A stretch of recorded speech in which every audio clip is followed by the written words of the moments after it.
ਵਾਹਿਗੁਰੂ ਜੀ ਕਾ ਖਾਲਸਾ ਵਾਹਿਗੁਰੂ ਜੀ ਕੀ ਫਤਿਹ। ਅਸੀਂ ਤੁਹਾਨੂੰ ਸੰਤ ਬਾਬਾ ਨੰਦ ਸਿੰਘ ਜੀ ਨਾਨਕਸਰ ਕਲੇਰਾਂ ਵਾਲਿਆਂ ਦੀਆਂ ਸਾਖੀਆਂ ਬਾਰੇ ਜਾਣੂ ਕਰਵਾ ਰਹੇ ਹਾਂ, ਜੋ ਕਿ ਉਹਨਾਂ ਦੀ ਬੁੱਕ ਆਨੰਦ ਸਰੋਵਰ ਜੀਵਨ ਸੰਤ ਬਾਬਾ ਨੰਦ ਸਿੰਘ ਜੀ ਨਾਨਕਸਰ ਕਲੇਰਾਂ ਵਾਲੇ ਭਾਗ ਪਹਿਲਾ ਵਿੱਚ ਦਰਜ ਹਨ।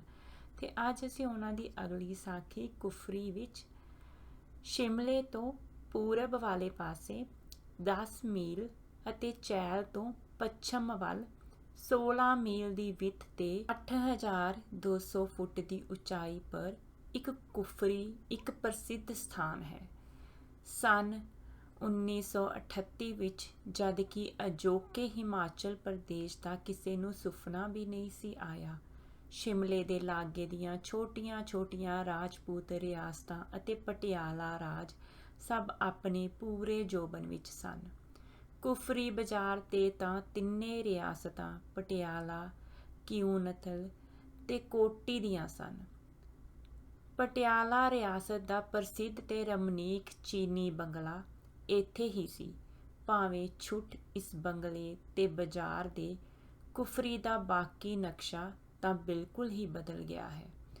ਹੁਣ ਇੱਥੇ ਹਿਮਾਚਲ ਪ੍ਰਦੇਸ਼ ਸ਼ਿਮਲਾ ਦਾ ਜੰਗਲਾਤੀ ਡਿਵੀਜ਼ਨ ਹੈ ਤੇ ਨੇੜੇ ਹੀ ਵਿੰਟਰ ਸਪੋਰਟਸ ਕਲੱਬ ਹਾਊਸ ਹੈ, ਜਿੱਥੇ ਸਕੀਇੰਗ, ਬਰਫ਼ ਤੇ ਤਿਲਕਣ ਦੇ ਖਿਡਾਰੀ ਠਹਿਰਦੇ ਹਨ। ਮਾਲੂਮ ਹੁੰਦਾ ਹੈ ਕਿ ਕੰਢੇ ਘਾਟ ਤੋਂ ਹੋ ਚੈਲ ਦੇ ਰਾਹ ਇਸੇ ਬੰਗਲੇ ਵਿੱਚ ਬਾਬਾ ਜੀ ਆ ਬਿਰਾਜੇ। ਇਹ ਸੁੰਦਰ ਅਸਥਾਨ ਦੇਖਣ ਯੋਗ ਹੈ। ਇਸ ਦੇ ਸਾਹਮਣੇ ਹੀ ਜਿੱਥੇ ਅੱਜ ਇੱਕ ਫੁੱਲਾਂ ਦਾ ਚੱਕਰ ਹੈ, ਕਨਾਤਾ ਤਾਂ ਉਹਲਾ ਕਰਕੇ ਦੀਵਾਨ ਸਜਣੇ ਸ਼ੁਰੂ ਹੋ ਗਏ ਤੇ ਸੰਗਤਾਂ ਵਹੀਰਾਂ ਪਾ ਕੇ ਆਉਣ ਲੱਗ ਪਈਆਂ, ਖਾਸ ਕਰਕੇ ਸ਼ਿਮਲੇ ਵੱਲ ਦੀਆਂ। ਸ਼ਿਮਲੇ ਤੋਂ ਸੰਗਤ ਨੇ ਸ਼ਨੀਚਰਵਾਰ ਆ ਜਾਣਾ, ਸ਼ਾਮ ਦਾ ਦੀਵਾਨ ਸੁਣਨਾ, ਐਤਵਾਰ ਸਾਰਾ ਦਿਨ ਤੇ ਅਗਲੀ ਰਾਤ ਸਵੇਰ ਦੀ ਸੰਗਤ ਕਰਕੇ ਵਾਪਸ ਦਫ਼ਤਰ ਦੇ ਟਾਈਮ ਪਰ ਪੁੱਜ ਜਾਣ। 2 ਵਜੇ ਸਵੇਰੇ ਹੀ ਇਸ਼ਨਾਨ ਲਈ ਗਰਮ ਪਾਣੀ ਤਿਆਰ ਹੈ, ਦੇ ਹੋ ਕੇ ਲੱਗ ਜਾਣੇ। ਸੰਗਤ ਦੇ ਵਿਸਰਾਮ ਲਈ ਤੰਬੂ ਲੱਗ ਗਏ। ਐਤਵਾਰ ਨੂੰ ਸਾਰੀ ਸੰਗਤ ਨੂੰ ਪ੍ਰਸ਼ਾਦੇ ਤੋਂ ਛੁੱਟ ਗਰਮ ਪਕੌੜੇ ਤੇ ਚਾਹ ਛਕਣ ਨੂੰ ਮਿਲਦੇ। ਖੱਚਰਾਂ ਤੇ ਮਜ਼ਦੂਰਾਂ ਦਾ ਮੇਲਾ ਸਾਰਾ ਦਿਨ ਹੀ ਲੱਗਾ ਰਹਿੰਦਾ। ਮਜ਼ਦੂਰਾਂ ਨੂੰ ਵੀ ਪੈਸਿਆਂ ਤੋਂ ਛੁੱਟ ਪ੍ਰਸ਼ਾਦੇ, ਚਾਹ ਤੇ ਮਠਿਆਈ ਦੇ ਗੱਫੇ ਮਿਲਣੇ। ਪਟਿਆਲਾ ਵਾਸੀ ਰਿਟਾਇਰ ਹੈਡਵੇਅਰ ਮਿੱਤ ਸਿੰਘ ਤੋਂ ਪਤਾ ਲੱਗਾ ਕਿ ਲੰਗਰ ਪਾਣੀ ਦਾ ਪ੍ਰਬੰਧ ਤਾਂ ਰਿਆਸਤ ਦੇ ਲੱਸੀਖਾਨੇ, ਲੰਗਰ ਅਤੇ ਹੋਰ ਖਾਣ ਪਾਣ ਦੇ ਮਹਿਕਮੇ ਵੱਲੋਂ ਹੁੰਦੀ, ਪਰ ਬਾਕੀ ਸੇਵਾ ਕੰਬਲ, ਜੋੜੇ, ਬਸਤਰ ਆਦਿ ਰਾਜਮਾਤਾ ਸਾਹਿਬਾਂ ਨਿੱਜੀ ਖਰਚ ਵਿੱਚੋਂ ਕਰਦੇ ਸਨ। ਠਾਠ ਦੇ ਨੇੜੇ ਤੇੜੇ ਤਾਂ ਬਾਬਾ ਜੀ ਕਦੇ ਲੰਗਰ ਨਹੀਂ ਸਨ ਹੋਣ ਦਿੰਦੇ, ਸੋ ਚੀਨੀ ਬੰਗਲੇ ਤੋਂ ਮੀਲ ਕੁ ਪਰਾਂ ਕੋਟੀ ਰਿਆਸਤ ਵਿੱਚ ਤਿਆਰ ਹੁੰਦਾ ਅਤੇ ਇਸ ਸੇਵਾ ਉੱਤੇ ਪਟਿਆਲਾ ਰਾਜ ਦੇ 4-5 ਆਦਮੀ ਹਰ ਵੇਲੇ ਤਤਪਰ ਰਹਿੰਦੇ।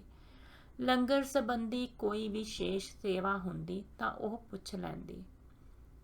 ਉਹਨਾਂ ਦਿਨਾਂ ਦੇ ਮਾਲੀ ਨੇ, ਜੋ ਅੱਜ ਕੱਲ੍ਹ ਵੀ ਕੁਫਰੀ ਦੇ ਬੰਗਲੇ ਤੇ ਹੈ, ਦੱਸਿਆ ਕਿ ਮਠਿਆਈਆਂ ਤੇ ਫਲਾਂ ਨਾਲ ਅਸੀਂ ਇਤਨੇ ਰੱਜ ਜਾਂਦੇ ਹਾਂ ਕਿ ਸਾਨੂੰ ਰੋਟੀ ਖਾਣ ਦੀ ਤਾਂ ਲੋੜ ਹੀ ਨਹੀਂ ਸੀ ਪੈਂਦੀ।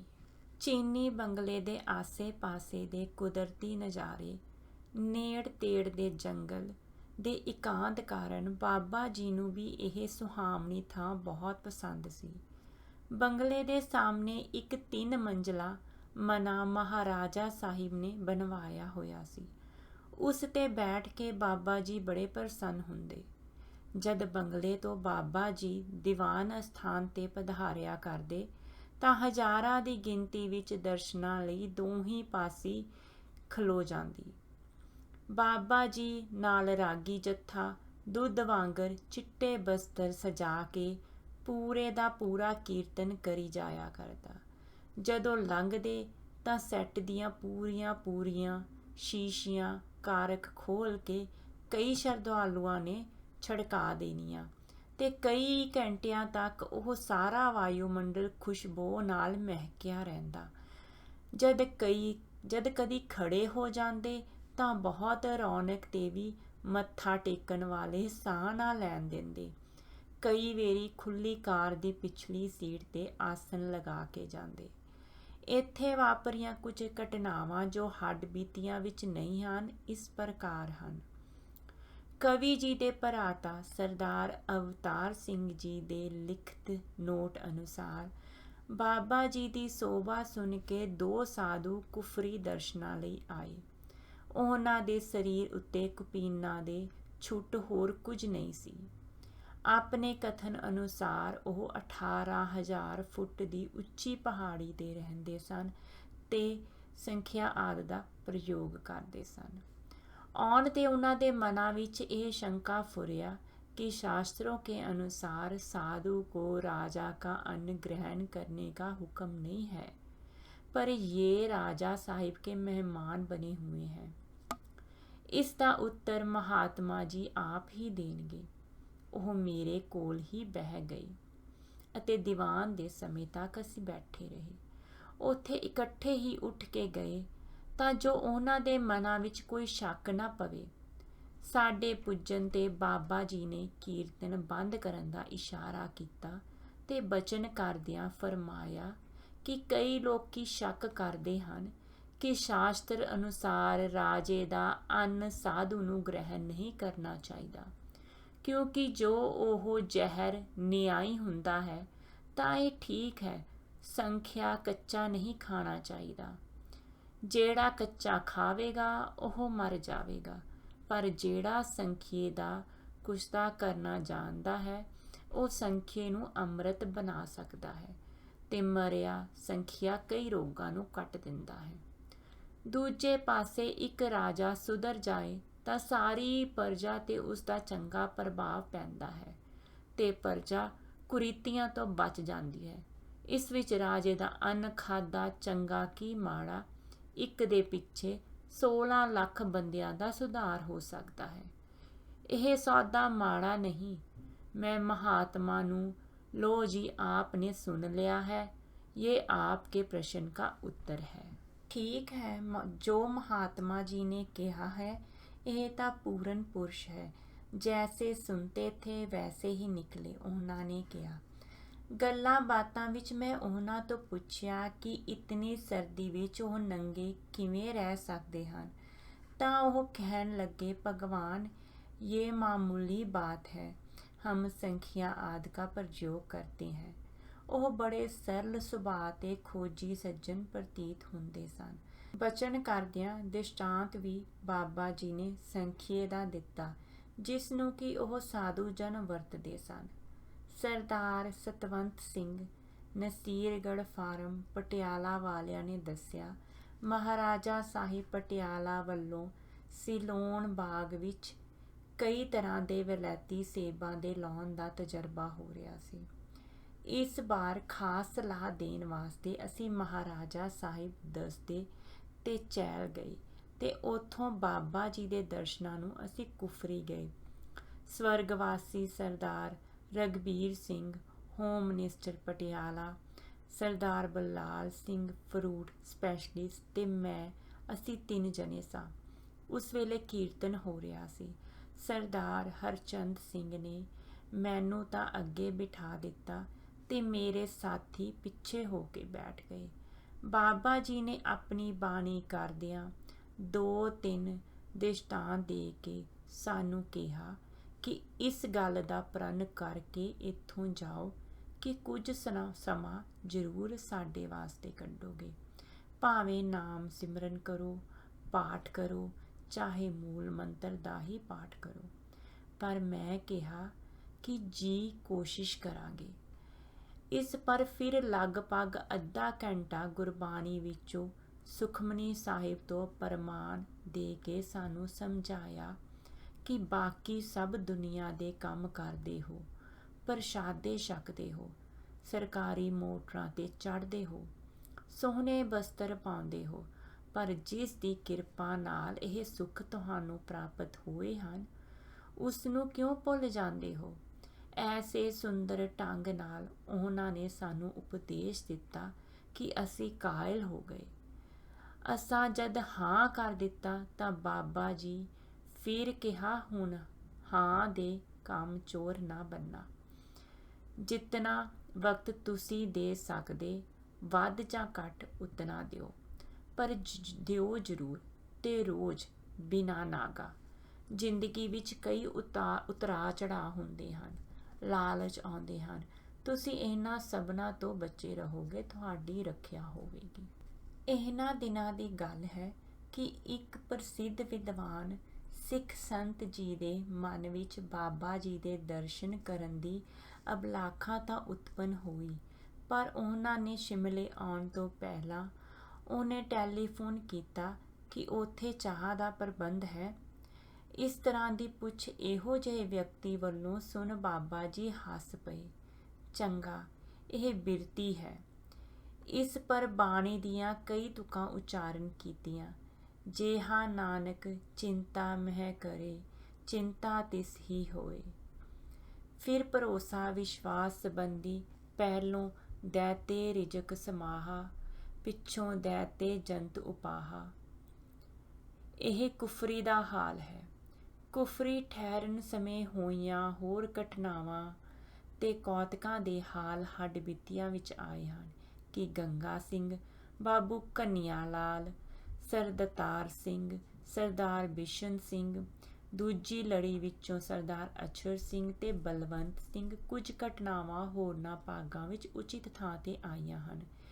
ਕੀਰਤਨ ਕੁਝ ਦਿਨ ਤਾਂ ਭਾਈ ਸਰਦਾਰ ਸੁਜਾਨ ਸਿੰਘ ਜੀ ਦਾ ਜੱਥਾ ਕਰ ਰਿਹਾ ਸੀ, ਪਰ ਫਿਰ ਉਹਨਾਂ ਨੂੰ ਕਿਵੇਂ ਪਰਖ ਵਿੱਚ ਪਾ ਕੇ 2 ਹਫ਼ਤੇ ਐਵੇਂ ਹੀ ਬਿਠਾਈ ਰੱਖਿਆ, ਇਸ ਦੇ ਹਾਲ ਕਿਸੇ ਉਚਿਤ ਥਾਂ ਤੇ ਹੈ।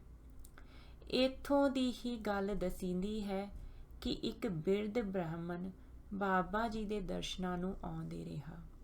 ਉਹ ਦੇਵੀ ਦੀ ਉਪਾਸਕ ਸੀ। ਜਦ ਵੀ ਉਸਨੇ ਆਉਣਾ ਤੇ ਬਾਬਾ ਜੀ ਨੇ ਉਸਨੂੰ ਫਲਾਂ ਤੇ ਹੋਰ ਪ੍ਰਸ਼ਾਦ ਦੇ ਕੇ ਨਿਵਾਜ ਦੇਣਾ। 15 ਕੁ ਦਿਨਾਂ ਪਿੱਛੋਂ ਬਾਬਾ ਜੀ ਉਸਨੂੰ ਕਹਿਣ ਲੱਗੇ ਕਿ ਪੰਡਤ ਜੀ, ਤੁਹਾਡਾ ਸਰੀਰ ਸਿਆਣਾ ਹੈ, ਤੁਸੀਂ ਤਕਲੀਫ ਨਾ ਕਰਿਆ ਕਰ, ਅਸੀਂ ਆਪ ਤੁਹਾਡੇ ਪਾਸ ਦਰਸ਼ਨ ਨੂੰ ਆ ਜਾਵਾਂਗੇ। ਉਹ ਹੱਥ ਮਾਰ ਕੇ ਤੇ ਸਜਲ ਨੇਤਰਾਂ ਨਾਲ ਅੱਗੋਂ ਕਹਿਣ ਲੱਗਾ, ਭਗਵਨ, ਮੈਂ ਨਹੀਂ ਆ ਸਕਦਾ, ਮੈਂ ਨਹੀਂ ਹਟ ਸਕਦਾ, ਨਾਲੇ ਰੋਈ ਜਾਵੇ। ਜਦ ਬਾਬਾ ਜੀ ਨੇ ਉਸਦੇ ਇਹ ਕਹਿਣ ਕਾਰਨ ਪੁੱਛਿਆ ਤਾਂ ਉਸਨੇ ਉੱਤਰ ਵਿੱਚ ਦੱਸਿਆ ਕਿ ਤੁਹਾਡੇ ਆਉਣ ਦੇ ਪਿੱਛੋਂ ਮੈਨੂੰ ਭਗਵਤੀ ਦਰਸ਼ਨ ਹੋਇਆ ਤੇ ਕਹਿਣ ਲੱਗੀ, तुमने जाने से हटना नहीं, वहाँ सब कुछ है, उनके दर्शन करने से तुम्हारे पाप दूर हुए, तब तुम्हें हमारा दर्शन हुआ, वहाँ गुरु नानक स्वरूप है। बाबा जी, अच्छा, कल तो आपका दर्शन वहाँ ही करेंगे। अगले दिन उस दे स्थान ते गए तां कहिया, ਇਹ ਕੀ ਹੁਣ ਤੇਰੀ ਤਿਆਰੀ ਹੈ, ਤੇਰੇ 8 ਦਿਨ ਰਹੇ ਹਨ, ਸਾਡੇ ਪਾਸ ਉੱਥੋਂ ਆਉਣ ਦੀ ਲੋੜ ਨਹੀਂ, ਤੂੰ ਬੈਠਾ ਹੋਇਆ ਹੀ ਸਰੀਰ ਛੱਡੇਗਾ। 8 ਦਿਨਾਂ ਪਿੱਛੋਂ ਉਹ ਸਰੀਰ ਛੱਡ ਗਿਆ। ਦਿੱਲੀ ਨੂੰ ਹੁਣ ਅਗਸਤ ਮਹੀਨਾ ਚੜ੍ਹ ਪਿਆ ਤੇ ਇਲਾਹੀ ਮਾਲਕ ਦੇ ਹੁਕਮ ਅੰਦਰ ਹੁਣ ਕੁਫਰੀ ਤੋਂ ਆਸਨ ਚੁੱਕਣ ਦਾ ਸਮਾਂ ਆ ਗਿਆ। ਸਰਦਾਰ ਅਵਤਾਰ ਸਿੰਘ ਜੀ ਦੀ ਲਿਖਤ ਅਨੁਸਾਰ ਸੰਗਤਾਂ ਨੇ ਆਪੋ ਆਪਣੇ ਨਗਰਾਂ ਵਿੱਚ ਚਰਨ ਪਾਉਣ ਲਈ ਬੇਨਤੀ ਕੀਤੀ। ਮਰਿਆਦਾ ਅਨੁਸਾਰ ਸ੍ਰੀ ਗੁਰੂ ਗ੍ਰੰਥ ਸਾਹਿਬ ਜੀ ਦੀ ਹਜ਼ੂਰੀ ਵਿੱਚ ਪਰਚੀਆਂ ਪਾਈਆਂ ਗਈਆਂ ਤੇ ਪਰਚੀ ਵਿੱਚ ਦਿੱਲੀ ਦਾ ਹੁਕਮ ਤਾਂ ਆ ਗਿਆ, ਪਰ ਬਾਬਾ ਜੀ ਨੇ ਤਾੜਨਾ ਕਰ ਦਿੱਤੀ ਕਿ ਸਾਡੀ ਖਬਰ ਦਿੱਲੀ ਦੀ ਸੰਗਤ ਨੂੰ ਨਾ ਦਿੱਤੀ ਜਾਵੇ, ਤਾਂ ਜੋ ਸੰਗਤਾਂ ਵੱਲੋਂ ਕੋਈ ਉਚੇਚ ਨਾ ਹੋਵੇ। ਕੁਫਰੀ ਤੋਂ ਚਾਲੇ ਪਾਉਣ ਸਮੇਂ ਰਾਜ ਮਾਤਾ ਸਾਹਿਬਾ ਦੇ ਲਿਆਂਦੇ ਹੋਏ ਕੰਬਲਾਂ ਬਾਬਤ ਪਹਿਲੋਂ ਤਾਂ ਚੋਜੀ ਬਾਬਾ ਜੀ ਨੇ ਸਾੜਨ ਦਾ ਹੁਕਮ ਦਿੱਤਾ, ਪਰ ਫਿਰ ਬੇਨਤੀ ਕਰਨ ਤੇ ਗਰੀਬਾਂ ਨੂੰ ਵੰਡ ਦਿੱਤੇ ਗਏ।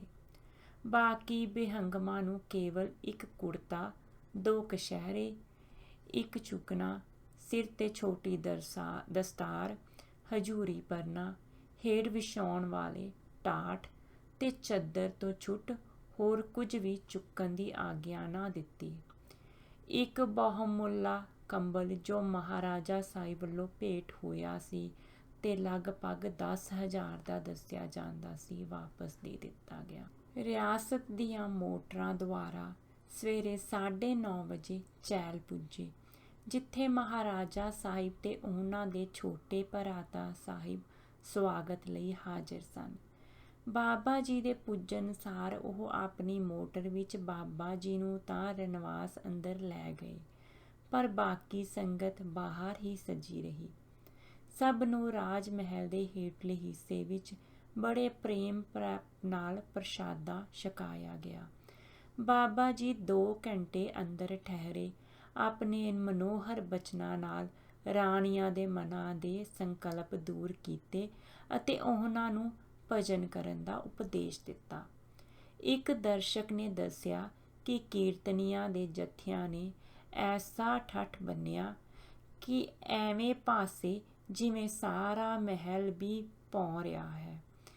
ਸੁਖ ਵਸਦੀ ਰਾਮਦਾਸ ਗੁਰ ਤੇਰੀ ਨਗਰੀ ਦੀ ਧਾਰਨਾ ਤੇ ਸ਼ਬਦ ਪੜਿਆ। ਚੈਲ ਤੋਂ ਚੱਲ ਕੇ ਸ਼ਾਮ ਨੂੰ ਪਿੰਜੌਰ ਪੁੱਜੇ। ਰਾਤ ਵਿਸਰਾਮ ਕਰ ਅਗਲੀ ਸਵੇਰੇ ਦਿੱਲੀ ਚਾਲੇ ਪਾ ਦਿੱਤੇ।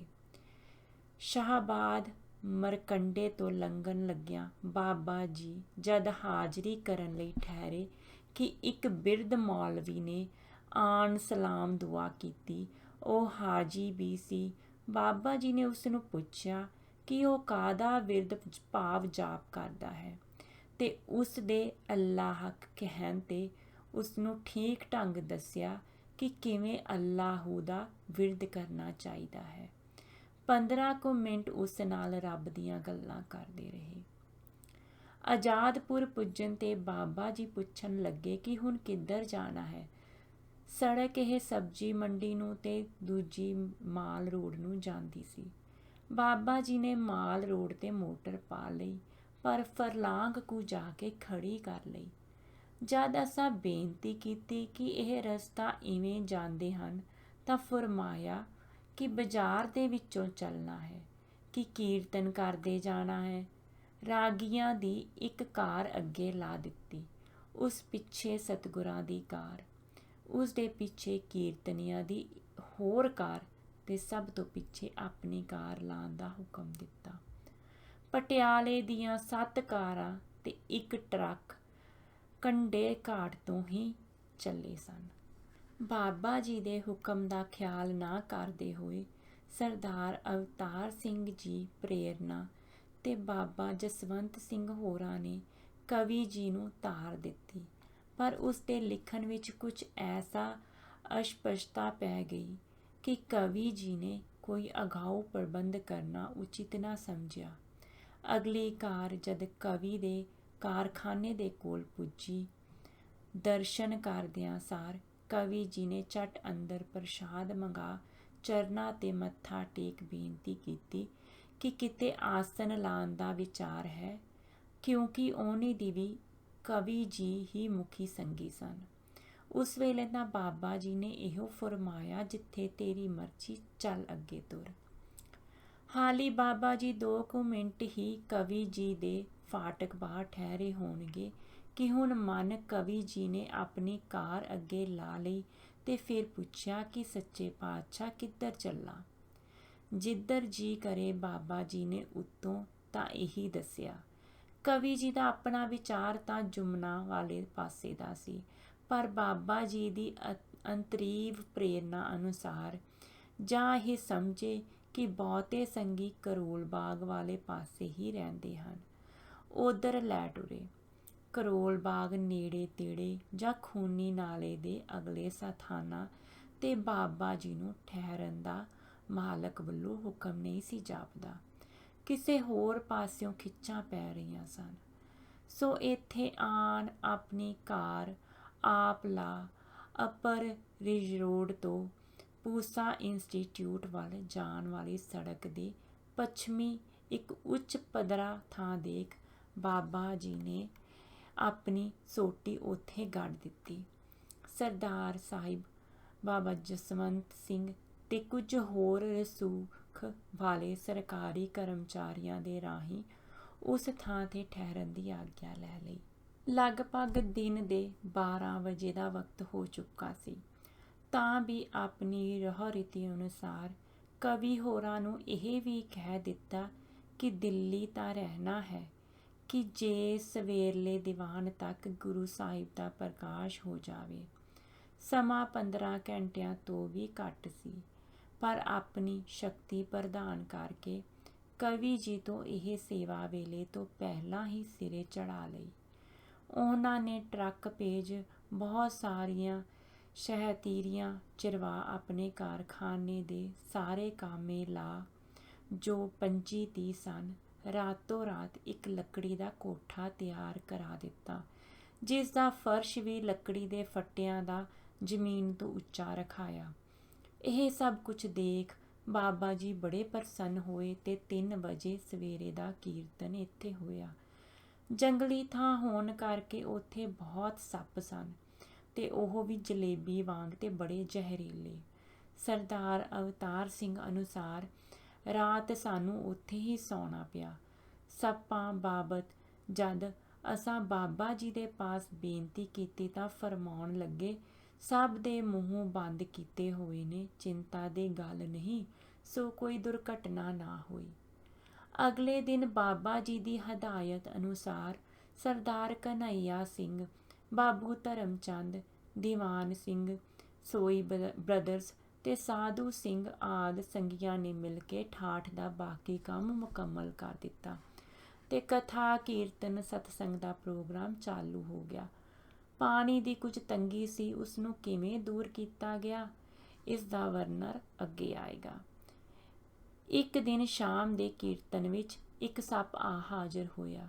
ਉਸ ਨੂੰ ਤਾਂ ਸੰਗਤ ਵਿੱਚੋਂ ਕਿਸੇ ਨੇ ਉੱਥੇ ਹੀ ਚਿੱਤ ਕਰ ਦਿੱਤਾ, ਪਰ ਬਾਬਾ ਜੀ ਨੇ ਮਰੋ ਤਾਂ ਹਰ ਕੇ ਦੁਆਰ ਦੀ ਧਾਰਨਾ ਤੇ ਕਬੀਰ ਜੀ ਦਾ ਇਹ ਸ਼ਬਦ ਪੜ੍ਹਾਇਆ।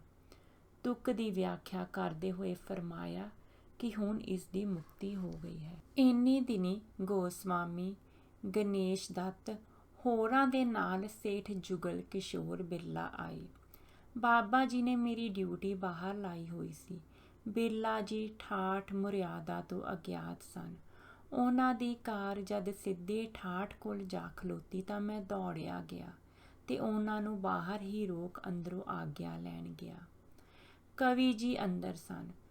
ਕੁਝ ਦੇਰ ਬਾਅਦ ਉਹਨਾਂ ਨੂੰ ਬੁਲਾ ਲਿਆ ਗਿਆ। ਦੋਵੇਂ ਸੱਜਣ ਬਾਬਾ ਜੀ ਨੂੰ ਮੱਥਾ ਟੇਕ ਬੈਠ ਗਏ। ਗੱਲਾਂ ਕਰਦਿਆਂ ਬਿਰਲਾ ਜੀ ਦੀ ਨਿਗਾਹ ਬਾਬਾ ਜੀ ਦੇ ਚਰਨਾਂ ਤੇ ਪਈ ਤਾਂ ਅਤਿਅੰਤ ਨਿਮਰਤਾ ਸਹਿਤ ਨਮਸਕਾਰ ਕੀਤੀ ਤੇ ਕਿਹਾ, ਆਪ ਤੋਂ ਭਗਵਾਨ ਕਾ ਰੂਪ ਹੈ, ਤੁਸਾਂ ਨੂੰ ਕੀ ਨਿਸ਼ਾਨੀ ਦਿਸੀ ਹੈ? बाबा जी ने पूछा। बिरला जी, आप जी के चरणों में एक रेखा है कि प्राप्ति वाले महापुरुषों के चरणों में होती है, ऐसा महात्माओं से सुन रखा है, इसे पद्म रेखा कहते हैं। बाबा जी, भाई साडे तां ਦੋਹਾਂ ਪੈਰਾਂ ਵਿੱਚ ਹੈ, ਸਾਨੂੰ ਤਾਂ ਇਹ ਪਤਾ ਨਹੀਂ ਕਿ ਇਹਨਾਂ ਰੇਖਾ ਵਾਲੇ ਨੂੰ ਭਗਵਾਨ ਦੀ ਪ੍ਰਾਪਤੀ ਹੁੰਦੀ ਹੈ। ਉੱਠਣ ਤੋਂ ਪਹਿਲਾਂ ਸੇਠ ਹੋਰਾਂ ਨੇ ਆਪ ਦੇ ਪਰਿਵਾਰ ਵੱਲੋਂ ਬਣਾਏ ਲਕਸ਼ਮੀ ਨਾਰਾਇਣ ਦੇ ਮੰਦਰ ਵਾਂਗ ਇੱਕ ਗੁਰਦੁਆਰਾ ਬਣਾਉਣ ਦੀ ਜਦ ਚਾਹ ਪ੍ਰਗਟ ਕੀਤੀ ਤਾਂ ਬਾਬਾ ਜੀ ਨੇ ਲਾਪਰਵਾਹੀ ਨਾਲ ਇਵੇਂ ਵਚਨ ਕੀਤਾ, ਭਾਈ ਕਿਸੇ ਕਮੇਟੀ ਨੂੰ ਜਾ ਕੇ ਪੁੱਛ ਲੈ, ਅਸੀਂ ਇਹਨਾਂ ਕੰਮਾਂ ਵਿੱਚ ਨਹੀਂ ਆਉਂਦੇ। ਸੇਠ ਹੋਰਾਂ ਵੱਲੋਂ ਮੰਦਰ ਦੇ ਦਰਸ਼ਨ ਕਰਨ ਲਈ ਬੇਨਤੀ ਕਰਨ ਤੇ ਫਰਮਾਇਆ ਕਿ ਜੇ ਹੁਕਮ ਮਿਲਿਆ ਤਾਂ ਜ਼ਰੂਰ ਆਵਾਂਗੇ। ਖਿਆਲ ਸੀ ਕਿ ਜੇ ਪਹਿਲਾਂ ਦੱਸਿਆ ਤਾਂ ਉਚੇਚ ਕਰਨਗੇ। ਸੇਠ ਜੀ ਪਾਸ ਜਦ ਕਈ ਮਹਾਤਮਾ ਜਨ ਮਾਇਕ ਸਹਾਇਤਾ ਲਈ ਆਇਆ ਕਰਦੇ ਤਾਂ ਆਉਣ ਵਾਲੇ ਸਮੇਂ ਬਾਬਤ ਭਾਂਤ-ਭਾਂਤ ਦੀਆਂ ਬਾਤਾਂ ਕਰਿਆ ਕਰਦੇ। ਸੋ ਸੇਠ ਜੀ ਨੂੰ ਭਵਿੱਖਤ ਗੱਲਾਂ ਪੁੱਛਣ ਦਾ ਇੱਕ ਤਰ੍ਹਾਂ ਦਾ ਠਰਕ ਸੀ। ਇਸ ਤਰ੍ਹਾਂ ਗੱਲ ਸ਼ੁਰੂ ਕੀਤੀ ਜਿਵੇਂ ਕਿ ਉਹ ਆਮ ਮਹਾਤਮਾ ਨੂੰ ਪੁੱਛਦੇ ਹੁੰਦੇ ਸਨ। ਸੁਣਾ ਹੈ ਕਿ ਅਗਲਾ ਸਮਾਂ ਬੜਾ ਭਿਆਨਕ ਆ ਰਿਹਾ ਹੈ, ਉਹਨਾਂ ਪੁੱਛਿਆ। ਜਿਵੇਂ ਰੱਬ ਦੀ ਰਜ਼ਾ ਹੈ, ਠੀਕ ਹੈ। ਜਦ ਬਾਬਾ ਜੀ ਨੇ ਉੱਤਰ ਵਿੱਚ ਬਚਨ ਕੀਤਾ ਤਾਂ ਸੇਠ ਹੋਰੀ ਅੱਗੋਂ ਕਹੀ, ਮੁਸਲਮਾਨ ਜ਼ੋਰ ਨਾ ਪਕੜ ਜਾਏ। ਇਸ ਤੇ ਬਾਬਾ ਜੀ ਸ਼ੇਖ ਫਰੀਦ ਦੀ ਕੰਦੀ ਵਹਿਣ ਨਾ ਢਾਏ ਵਾਲੀ ਸਾਖੀ ਸੁਣਾ ਕੇ ਫਰਮਾਨ ਲੱਗੇ, ਭਾਈ ਅਸੀਂ ਉਹਦੇ ਹੁਕਮ ਵਿੱਚ ਰਾਜੀ ਹਾਂ। ਜੇ ਉਹ ਮੁਸਲਮਾਨਾਂ ਨੂੰ ਰਾਜ ਦੇਣਾ ਚਾਹੁੰਦਾ ਹੈ ਤਾਂ ਅਸੀਂ ਤੇਰੇ ਨਾਲ ਨਹੀਂ ਹਾਂ। ਇਸ ਪਰ ਦੋਵੇਂ ਚੁੱਪ ਹੋ ਗਏ। ਉਧਰ ਤਾਂ ਸੇਠ ਨੂੰ ਇਹ ਕਿਹਾ, ਪਰ ਉਹ ਉੱਠ ਕੇ ਗਿਆ ਹੀ ਸੀ ਕਿ ਬਾਬਾ ਜੀ ਕਵੀ ਹੋਰਾਂ ਨੂੰ ਨਾਲ ਲੈ ਮੰਦਰ ਜਾ ਪਧਾਰੇ। ਅੰਦਰ ਜਾ ਕੇ ਨਮਸਕਾਰ ਕੀਤੀ। ਪੁਜਾਰੀ ਨੇ ਬਾਬਾ ਜੀ ਦੇ ਮਸਤਕ ਤੇ ਤਿਲਕ ਲਾਇਆ ਤੇ ਪ੍ਰਸ਼ਾਦ ਦਿੱਤਾ। ਮੰਦਰ ਵਿੱਚ ਜਪਾਨ ਦਾ ਇੱਕ ਢੋਲ ਉੱਥੋਂ ਦੀ ਬੋਧੀ ਸੁਸਾਇਟੀ ਵੱਲੋਂ ਭੇਟਾ ਦੇ ਤੌਰ ਤੇ ਆਇਆ ਪਿਆ ਸੀ। ਬਾਬਾ ਜੀ ਨੇ ਉਸ ਨੂੰ ਬੜਾ ਪਸੰਦ ਕੀਤਾ। ਮੰਦਰ ਦੇ ਇੱਕ ਭਾਗ ਵਿੱਚ ਬਣੀਆਂ ਗੁਰੂ ਸਾਹਿਬਾਂ ਦੀਆਂ ਤਸਵੀਰਾਂ ਦੇਖਣ ਉਪਰੰਤ ਬਾਬਾ ਜੀ ਨੇ ਆਪਣੇ ਡੇਰੇ ਤੇ ਵਾਪਸ ਆ ਗਏ। ਇੱਕ ਦਿਨ ਹਵਾਖੋਰੀ ਲਈ ਦਿੱਲੀ ਛਾਉਣੀ ਵੱਲ ਚਲੇ ਗਏ। ਉੱਥੇ ਰਸਾਲੇ ਦੇ ਗੁਰਦੁਆਰੇ ਜਾ ਪੁੱਜੇ ਤੇ ਇੱਕ ਗੁਰਮੁਖ ਪਿਆਰੇ ਗ੍ਰੰਥੀ ਜੀ ਨਾਲ ਬਚਨ ਕਰਨ ਉਪਰੰਤ ਹੋਰ ਆ ਪੁੱਜੇ। ਫੌਜੀਆਂ ਨੂੰ ਅੱਧਾ ਘੰਟਾ ਪਰ ਉਪਦੇਸ਼ ਕਰਕੇ ਨਿਹਾਲ ਕੀਤਾ। ਇਹਨਾਂ ਵਿੱਚੋਂ ਬਹੁਤ ਸਾਰੇ ਮਲਵਈ ਸਿੰਘ ਹੀ ਸਨ। ਛਾਉਣੀ ਦੇ ਰਾਹ ਪਾਣੀ ਦੇ ਤਲਾਂ ਨੂੰ ਦੇਖਣ ਲੱਗ ਪਏ। ਕੰਢੇ ਤੇ ਉੱਗੀਆਂ ਬੂਟੀਆਂ ਦੇ ਬਹੁਤ ਸਾਰੇ ਗੋਲ ਕੰਢੇ ਬਾਬਾ ਜੀ ਦੇ ਚੋਲੇ ਨੂੰ ਚੰਬੜ ਗਏ। ਜਦ ਸਰਦਾਰ ਅਵਤਾਰ ਸਿੰਘ ਤੇ ਸਾਧੂ ਸਿੰਘ ਉਹਨਾਂ ਨੂੰ ਲਾਹਣ ਦਾ ਯਤਨ ਕਰ ਰਹੇ ਸਨ ਤਾਂ ਫਰਮਾਇਆ ਕਿ ਇਹਨਾਂ ਵਾਂਗ ਸੇਵਕ ਮਹਾਤਮਾ ਨਾਲ ਚੰਬੜਿਆ ਰਹੇ ਤਾਂ ਕੁਝ ਪ੍ਰਾਪਤ ਕਰ ਸਕਦਾ ਹੈ। ਇੱਕ ਹੋਰ ਦਿਨ ਕਮਾਂਡਰ ਇਨ ਚੀਫ ਜੰਗੀ ਲਾਟ ਦੀ ਕੋਠੀ ਦੇ ਸਾਹਮਣਿਓਂ ਕਾਰ ਵਿੱਚ ਲੰਘਦਿਆਂ ਉੱਥੇ ਪਹਿਰੇ ਤੇ ਖਲੋਤੇ ਸਿਪਾਹੀ ਨੇ ਜਦ ਸਲੂਟ ਕੀਤਾ ਤਾਂ ਬਾਬਾ ਜੀ ਨੇ ਕਾਰ ਰੁਕਵਾ ਦਿੱਤੀ। ਇੰਨੇ ਚਿਰ ਵਿੱਚ ਹੋਰ ਸਿਪਾਹੀ ਆ ਗਏ। ਉਹਨਾਂ ਦੀ ਬੇਨਤੀ ਕਰਨ ਤੇ ਬਾਬਾ ਜੀ ਨੇ ਕੁਝ ਸਮਾਂ ਦੇਣ ਦਾ ਪ੍ਰਵਾਨ ਕੀਤਾ। ਸਾਰੇ ਹੀ ਸਿਪਾਹੀ ਹਿੰਦੂ, ਸਿੱਖ ਤੇ ਕੁਝ ਮੁਸਲਮਾਨ ਝੱਟ ਇਕੱਠੇ ਹੋ ਗਏ। ਇਸ ਪਰ ਉੱਥੇ ਖਲੋਤੇ ਖਲੋਤੇ ਹੀ 15-20 ਮਿੰਟ ਸਭਨਾਂ ਨੂੰ ਬਚਨਾਂ ਦੁਆਰਾ ਨਿਹਾਲ ਕੀਤਾ। ਸਭ ਨੂੰ ਆਪਣੀ ਡਿਊਟੀ ਦੇ ਤਤਪਰ ਰਹਿਣ ਦਾ ਉਪਦੇਸ਼ ਦਿੱਤਾ ਤੇ ਨਾਲ ਹੀ ਸਭ ਨੂੰ ਨਾਮ ਜਪਣ ਦੀ ਵਿਧੀ ਸਮਝਾਈ। ਵਾਇਸਰਾਏ ਦੇ ਕਮਾਂਡਰ ਇਨ ਚੀਫ, ਦੋਹਾਂ ਬਾਡੀਗਾਰਡਾਂ ਦੇ ਸਿਪਾਹੀ, ਸਿੱਖ, ਹਿੰਦੂ, ਮੁਸਲਮਾਨ ਚਿਰਾਂ ਤੋਂ ਬਾਬਾ ਜੀ ਦੇ ਸ਼ਰਧਾਲੂ ਸਨ ਤੇ ਠਾਠ ਤੇ ਦਰਸ਼ਨ ਕਰਨ ਲਈ ਆਇਆ ਕਰਦੇ ਸਨ। ਇਸ ਵੇਰੀ ਦਿੱਲੀ ਵਿੱਚ ਠਹਿਰਨ ਸਮੇਂ 2 ਵੇਰੀ ਮਹਾਰਾਜ ਸਾਹਿਬ ਪਟਿਆਲਾ ਵੀ ਦਰਸ਼ਨਾਂ ਨੂੰ ਆਏ। ਹੋਰ ਛੋਟੀਆਂ-ਮੋਟੀਆਂ ਘਟਨਾਵਾਂ ਜੋ ਹੋਈਆਂ ਉਹਨਾਂ ਦਾ ਵਰਣਨ ਹੱਡ ਬੀਤੀਆਂ ਵਿੱਚ ਹੈ। ਇਹ ਵੀ ਦੱਸਿਆ ਜਾਂਦਾ ਹੈ ਕਿ 31 ਅਗਸਤ ਤੇ 1 ਸਤੰਬਰ ਦੀ ਰਾਤ ਨੂੰ ਸਮਾਧੀ ਵਿੱਚ ਇੱਕ ਦ੍ਰਿਸ਼ ਜੋ ਦੇਖਿਆ ਉਸ ਦਾ ਹਾਲ ਸਵੇਰੇ ਕਥਾ ਵਿੱਚ ਵਰਣਨ ਕਰਦਿਆਂ ਬਾਬਾ ਜੀ ਨੇ ਫਰਮਾਇਆ ਕਿ ਇੱਕ ਵੱਡਾ ਗੋਲ ਫਟਿਆ ਹੈ ਜਿਸ ਵਿੱਚੋਂ ਲੋਹੇ ਤੇ ਕੱਚ ਦੇ ਟੁਕੜੇ ਨਿਕਲੇ ਹਨ। ਪਿੱਛੋਂ ਪਤਾ ਲੱਗਾ ਕਿ ਉਸੇ ਰਾਤ ਹਿਟਲਰ ਦੀ ਜਰਮਨੀ ਨੇ ਪੋਲੈਂਡ ਉੱਤੇ ਹਮਲਾ ਕੀਤਾ ਸੀ, ਜਿਸ ਦੀ ਖਬਰ ਸਵੇਰੇ ਹੀ ਰੇਡੀਓ ਵਿੱਚ ਆ ਗਈ। ਦੂਜੇ ਦਿਨ ਭਾਵ 2 ਸਤੰਬਰ ਨੂੰ ਬਾਬਾ ਜੀ ਨੇ ਝੱਟ ਤਿਆਰੀ ਕਰਕੇ ਕਲੇਰਾਂ ਵੱਲ ਪਿਆਨਾ ਕਰ ਦਿੱਤਾ। ਆਪ ਤੇ ਕੁਝ ਸੰਗੀ ਕਾਰਾਂ ਅਤੇ ਬਾਕੀ ਜੱਥਾ ਸਮਾਨ ਸਹਿਤ ਟਰੱਕ ਵਿੱਚ ਬੈਠਾ ਅਚਨਚਤ ਠਾਠ ਤੇ ਆ ਪੁੱਜੇ, ਜਿਸ ਦਾ ਕਾਰਨ ਵੀ ਅਨੋਖਾ ਸੀ। ਵਾਹਿਗੁਰੂ ਜੀ ਕਾ ਖਾਲਸਾ, ਵਾਹਿਗੁਰੂ ਜੀ ਕੀ ਫਤਿਹ।